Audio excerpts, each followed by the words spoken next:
In 479 BCE, the Persian invasion of Greece was supposed to be over. Athens lay in ashes, and a massive Persian army still controlled the heart of the mainland.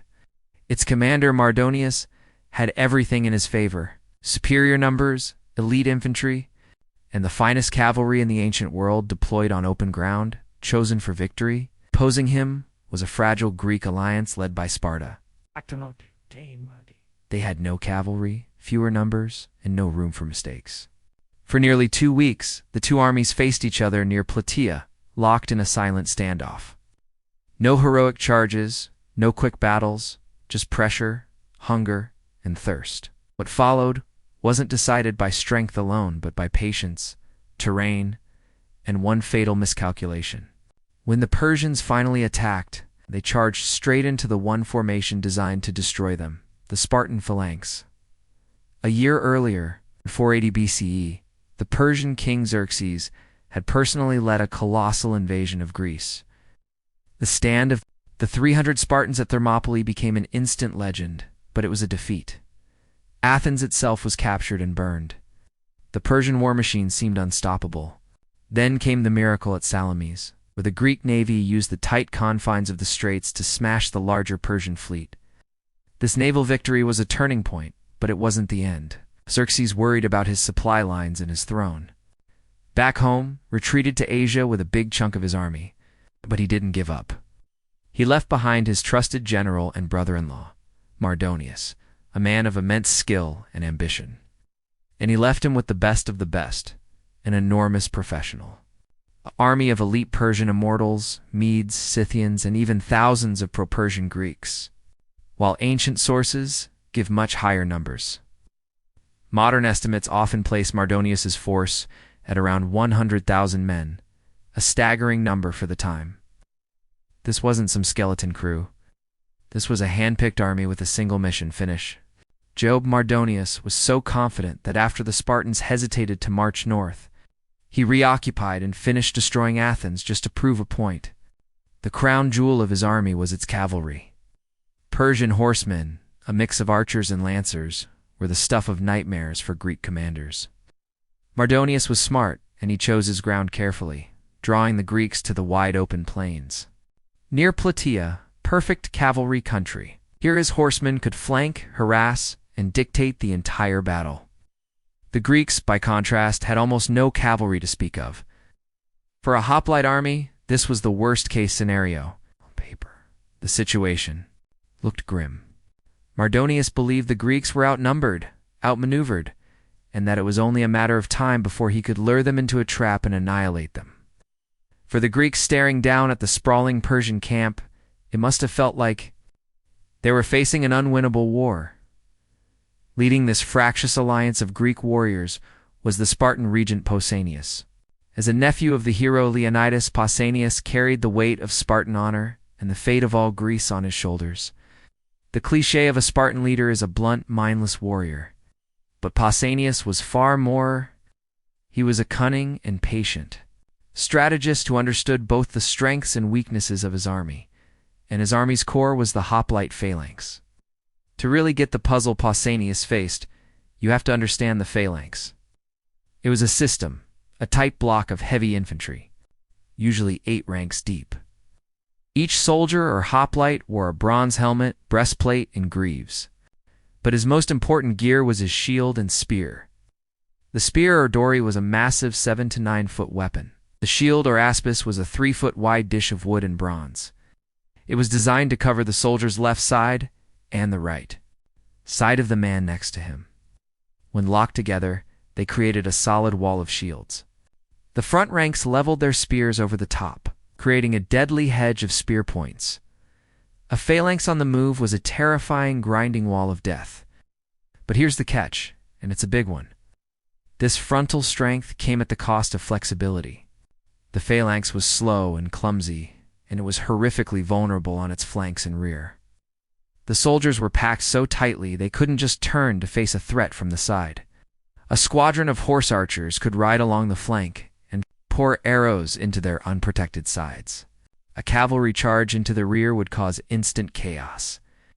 breaking the formation and turning the killing machine into a panicked mob. This was the exact problem Pausanias faced. He knew that if he let Mardonius fight the battle he wanted, a battle of sweeping maneuvers on the open plain, his phalanx would be encircled and destroyed. His entire strategy depended on finding a way to negate Persia's greatest advantage. He had to force the fast-moving Persian cavalry to fight on his terms. The battle didn't kick off with a heroic charge. Instead, it began with a tense standoff that dragged on for 11 long days. This wasn't a fight with swords, but a battle of nerves and positioning. Pausanias made the first masterful move, absolutely refused to be lured down onto the open plain where Mardonius had his camp. That was the perfect killing ground for the Persian cavalry. Instead, he positioned his massive Greek army, which modern scholars suggest was around 80,000 strong, on the high ground along the slopes of Mount Cithaeron. This gave him a few key advantages. First, the hilly broken terrain was terrible for cavalry, disrupting any large-scale charge. Second, attacking uphill is exhausting. Mardonius was too smart to order his infantry to charge a heavily armed Greek phalanx holding a fortified uphill position. So the two armies just watched each other. The days were filled with tension, broken only by skirmishes. Mardonius repeatedly sent his cavalry on daring hit-and-run raids to test the Greek lines. In one famous clash, the cavalry general Mecistius led an attack on the Megarian troops. Megarians getting hammered, called for help. Pausanias sent in a group of Athenians and their archers. In the fight that followed, Mecistius was knocked from his horse and killed. It was a huge morale boost for the Greeks. But even with this success, Pausanias wouldn't take the bait. He held his ground, Mardonius held his. The Greeks had the better defensive spot, but the Persians controlled the plain and the nearby city of Thebes. Mardonius figured that time was on his side. He thought he could just wait, harass the Greeks, and eventually their fragile alliance or their supply lines would break. The great chess match had begun. The popular image of a Greek army is just a solid block of hoplites. But that picture is incomplete, and at Plataea, that assumption would have gotten every single one of them killed. Pausanias was a smart general, and he understood the need for combined arms. A huge part of his army wasn't hoplites at all. Well, there's a lot of debate. Some modern scholars estimate that a large portion of the Greek force consisted of lighter armed troops, the Seloi. These were skirmishers, armed with javelins, slings, and bows, men who couldn't afford the expensive hoplite gear. The Athenians, in particular, brought a crucial contingent of archers. These light troops were Pausanias' answer to the Persian missile threat. The Persian army was built around the archer. Their doctrine often involved planting large wicker shields in the ground, forming a wall for their archers to shoot from. The goal was to shred an enemy formation before the infantry even made contact. Pausanias knew his hoplites could take some arrow fire, but not forever. The light infantry acted as a vital screen. It could move out in front of the phalanx, harass the Persian archers and cavalry, and keep them from getting into the perfect range to attack the main hoplite line. This tactical layer is often overlooked, but was absolutely essential during the long stalemate.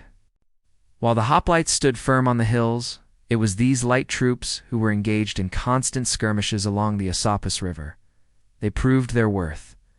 In the fight that killed Mecistius, helping drive back the elite Persian cavalry, integrating these troops, Pausanias showed a sophisticated understanding of warfare.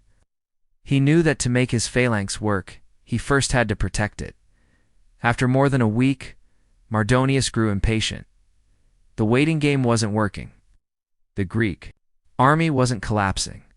If anything, it was getting bigger as more allies arrived. He needed to force their hand and make their position impossible. So, he shifted his strategy from position to attrition. He again turned to his greatest asset, the cavalry. But this time, he didn't waste them on frontal attacks. Instead, sent them on a sweeping raid around the Greek army and up into the mountain passes that served as the Greeks' main supply line. The raid was a devastating success. The Persian horsemen intercepted and destroyed a huge supply convoy, Suddenly, the secure Greek position on the hills became a trap. An army can't fight on an empty stomach. But Mardonius wasn't done. 2 days later, he launched an even more daring raid. This time the target wasn't food, but water. The entire Greek army depended on a single source of fresh water, the Gargophian spring, located behind their lines.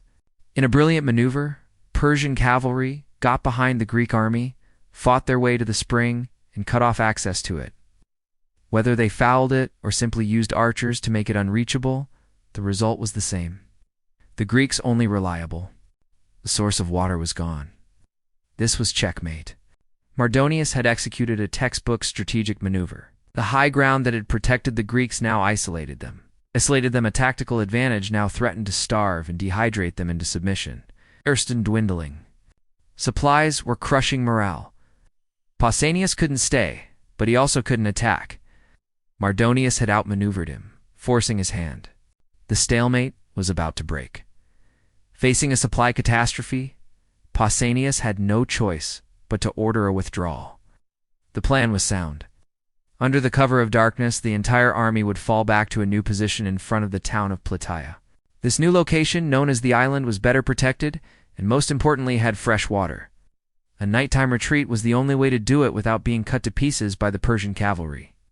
But ordering a complex night maneuver with tens of thousands of soldiers from a dozen bickering city-states is one thing.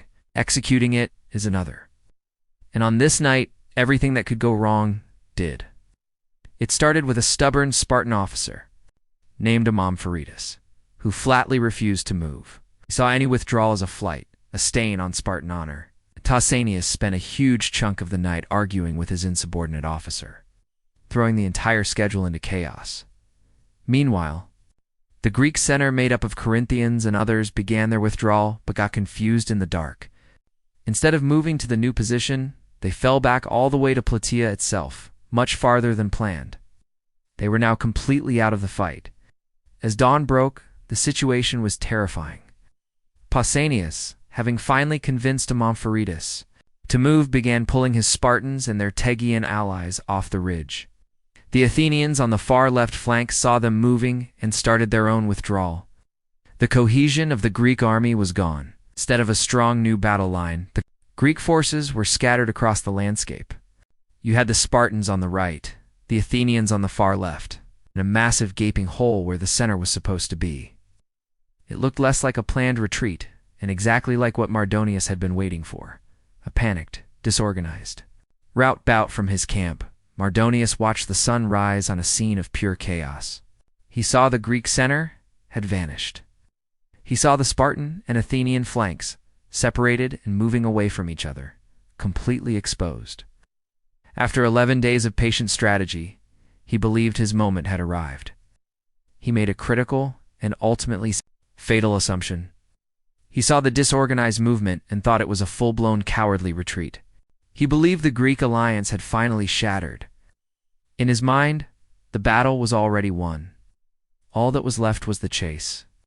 Throwing aside all his earlier caution, Mardonius gave the order for a general assault. He wouldn't wait for his archers or cavalry. He ordered his elite infantry to cross the river and charge headlong after the supposedly fleeing Spartans. In his eagerness to deliver the final crushing blow, he personally led the charge at the head of his best troops. It was a moment of supreme confidence, a gamble to turn a retreat into an annihilation. But in his haste, Mardonius had made a terrible mistake. The Spartans weren't fleeing, and he was leading his more lightly armed infantry into an uphill close. Quarters fight against the best heavy infantrymen in the world. He had played the strategic game perfectly. But now, at the final moment, he was about to play right into his enemy's hands. Thousands of elite Persian infantry splashed across the Asopus River and charged up the slopes, confident of victory. A massive volley of arrows filled the air, meant to sow chaos among the Greeks. But the Spartans weren't rooting. On Pausanias' command, they halted, turned, and formed their phalanx. The Tegeans formed up beside them, shields locked, spears leveled. They became an immovable wall, according to the historian Herodotus. Pausanias paused for a tense moment to make a final sacrifice, as the Tegeans, unable to wait, charged forward. When the omens were finally good, Pausanias gave the order, and the entire Spartan phalanx charged down to meet the Persians. What followed was the decisive clash of the war. The Persians, many wearing linen armor and carrying wicker shields, were brave, but they were built for mobility and missile fire. The Spartans were a machine built for the grind. When the lines smashed together, the superiority of the Greek heavy infantry was immediate and brutal. The hoplites' long spears outreached the shorter Persian weapons. Their heavy shields and bronze armor deflected arrows and blows.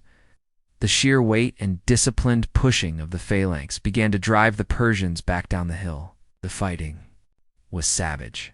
According to Herodotus, the Persians fought with incredible courage, desperately grabbing at the Spartan spears. They dropped their bows and drew daggers, trying to get past the deadly wall of spear points. But it wasn't enough. The critical moment came when Mardonius himself, fighting on horseback among his elite bodyguard, was spotted. He was struck down and killed, with Herodotus crediting a Spartan named Erimnestos for the blow. The death of their leader was the final straw. The Persian command structure collapsed. Their attack, driven by his personal will, dissolved into panic. The Persian line shattered, and the fight became a rout. Meanwhile, on the other side of the field, the Athenians had defeated their pro-Persian Theban opponents. The victory was complete. The Persian rout turned into a slaughter. Thousands fled back to their fortified camp, but it was no sanctuary. The victorious Greeks pursued them, stormed the wooden walls, and cut down the now leaderless and trapped Persian soldiers by the thousands. The Battle of Plataea was a stunning and decisive victory for the Greeks. It was the final definitive end to Xerxes' invasion. Never again would a Persian king mount a full-scale conquest of the Greek mainland. The threat that had loomed over the Hellenic world was gone. Plataea stands as a masterclass in strategy. Pausanias, facing a superior enemy and a crippling disadvantage, refused to play his opponent's game. He used terrain to neutralize the cavalry. He weathered a logistical crisis that would have broken a lesser commander, and most brilliantly he capitalized on his enemy's single fatal mistake. The chaotic retreat, a moment of near disaster, was turned into the perfect bait, luring Mardonius into exactly the kind of battle the phalanx was designed to win. The battle proved that disciplined, heavily armored infantry led with patience, and intelligence could defeat a larger, more mobile army. This lesson was not lost on the Persians. In the years that followed, when they needed top-tier infantry, they often hired Greek hoplite mercenaries, the ultimate admission of the superiority of the very system that had defeated them. The victory secured the independence of Greece, allowing its unique culture to flourish and ultimately lay the foundations for Western civilization. Wow. It was a victory won not just by the strength of the phalanx, but by the brilliant,